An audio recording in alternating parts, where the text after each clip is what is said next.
के तारीखों की घोषणा होगी। साथ ही चुनाव आयोग ये भी बताएगा कि चुनाव कितने चरणों में होगा। चुनाव की तारीखों के ऐलान के साथ ही राज्य में आचार संहिता लागू हो जाएगी। कल ही चुनाव आयोग की टीम 2 दिन के बिहार दौरे से लौटी है। कल मुख्य चुनाव आयुक्त ज्ञानेश कुमार ने प्रेस कॉन्फ्रेंस की थी और जानकारी दी थी कि चुनावी तैयारियां पूरी हो चुकी हैं। SIR की प्रक्रिया पूरी हो चुकी है। चुनाव की तारीखों के ऐलान के साथ बिहार में सियासी घमासान और तेज हो जाएगा।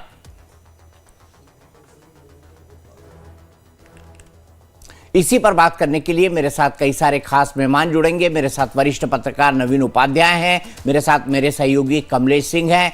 थोड़ी ही देर में कुछ और राजनीतिक विश्लेषक और वरिष्ठ पत्रकार मेरे साथ जुड़ेंगे। कमलेश, सबसे पहले जानना चाहता हूं, क्या हलचल चल रही है राजनीतिक पार्टियों में इस वक्त? सबको प्रेस कॉन्फ्रेंस का इंतजार और कितने चरण में चुनाव होने की संभावना है?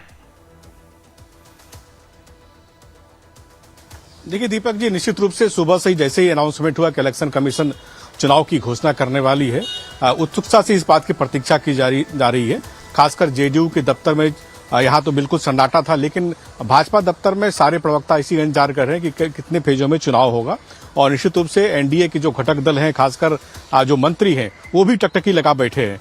तो ये उम्मीद यही है कि जो पिछली दफा 3 फेज में चुनाव हुआ था, लेकिन इस बार 2 फेज में चुनाव हो सकता है।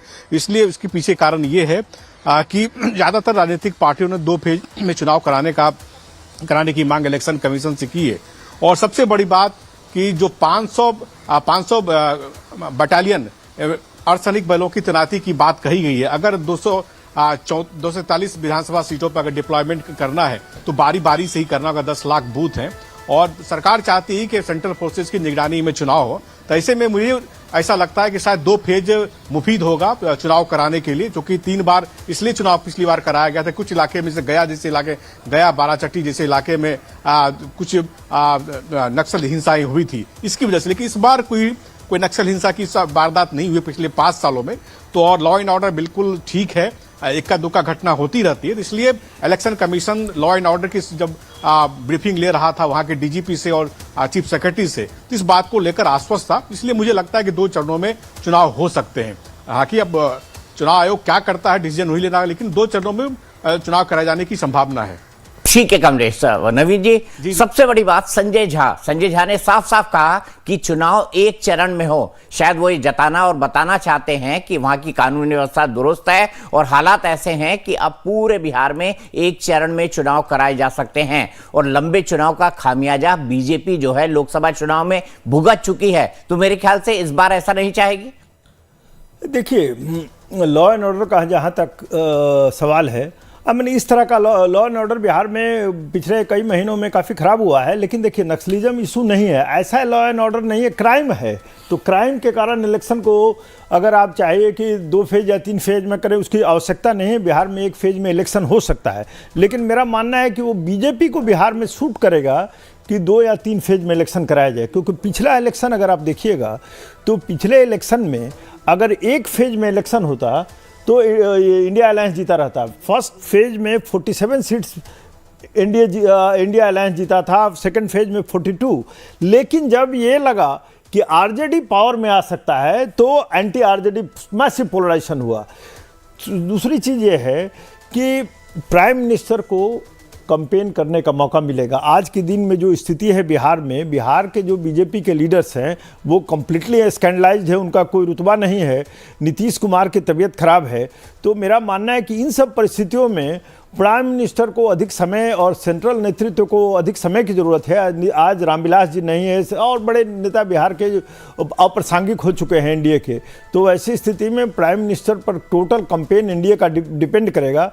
तो मेरा मानना है कि बीजेपी चाहेगी कि ये 2 से या 3 फेजों में इलेक्शन हो, वो बीजेपी को अधिक सूट करेगी मेरे अनुसार। आपके हिसाब से 2 या 3 फेज का इलेक्शन हो, लेकिन जो पॉलिटिकल पार्टीज हैं वो क्या कह रही हैं? मैंने आपको बताया, सभी चाहते हैं कि जल्द से जल्द इलेक्शन हो। और संजय झा ने तो जानबूझ के to make it a point ये कहा कि 1 फेज में इलेक्शन हो। वो ये जताना और बताना चाहते थे कि देखिए जो कानूनी व्यवस्था की हालत है वो कितने सुधर गए हैं, नक्सलिज्म पूरी तरह से एक तरह से खत्म हो गया है बिहार से। तो ये एक एक पॉलिटिकल मैसेजिंग है, लेकिन सबसे बड़ी बात कि अब चुनाव आयोग इस पूरे मसले पर करता क्या है। नवीन जी, मैं आपसे समझना चाहूंगा, आपके हिसाब से इस चुनाव का सबसे बड़ा मुद्दा क्या है? देखिए दीपक जी, हम लोग को यह समझना पड़ेगा कि पिछले इलेक्शन और इस इलेक्शन के बीच में क्या बदला है, तब हम लोग मुद्दे पर आ सकते हैं। पिछले इलेक्शन और इस इलेक्शन के बीच में, पिछले इलेक्शन में दोनों पार्टियों के बीच, अलायंस फॉर्मेशंस के बीच में 0.03% का केवल डिफरेंस था, नेक एंड नेक था। उसके बाद बदला क्या है? जो भी चीज़ें बदली हैं वो चीज़ें इंडिया के खिलाफ गई हैं। नीतीश कुमार का हेल्थ, नीतीश कुमार डेफिनेटली बिहार के बहुत, इन्होंने बिहार की सेवा की और बिहार के फेस को बदला है, लेकिन अनफॉर्चुनेटली इनकी हेल्थ काफ़ी ख़राब है। हेल्थ के ख़राब होने से पार्टी के अंदर बिखराव की स्थिति है। एक तबका बीजेपी से जुड़ा हुआ, दूसरा तबका कहीं जाने की तैयारी में है, काफ़ी तनाव की स्थिति है जेडीयू में। तीसरा, जो बीजेपी का लोकल नेतृत्व है, सुशील कुमार मोदी का इस दौरान निधन हो गया और जो लीडर्स अप्रासंगिक हो गए, तो बीजेपी का जो लोकल नेतृत्व है, जो बचा खुचा था, उसको प्रशांत किशोर ने स्कैंडलाइज करके करप्शन के चार्ज लगाकर ख़त्म किए हैं। तो ये चीज़ें जो गई है वो एनडीए के खिलाफ इन सब चीज़ें गई है। प्लस क्या गया है, प्लस क्या हुआ है कि पिछले एक महीने में जिस तरह के चुनावी वादे किए गए हैं और जिस तरह के प्रोमिसेस किए गए और मीट किए गए हैं, जिस तरह के 10,000 करोड़ वीमेन को दिया गया, एक करोड़ वीमेन को, ये एक बहुत बड़ा फैक्टर होगा। आज जो बिहार में आपको मेट्रो चलाया गया, इसके अलावा जो फ्री इलेक्ट्रिसिटी, ये सब चीज़ें कुछ हद तक उसको काउंटर करती हैं। अब जहाँ ये रहा कि बीजेपी की तरफ से इस बात का नैरेटिव बनाया जा रहा है, जो आपने कहा कि सबसे बड़ा मुद्दा है, प्राइम मिनिस्टर के द्वारा इस बात की को कहा जा रहा है कि एक मौका दीजिए और बिहार का फेस हम बदल देंगे, बिहार में बहुत परिवर्तन हुआ है और बिहार को हम लोग बहुत आगे ले जाएंगे।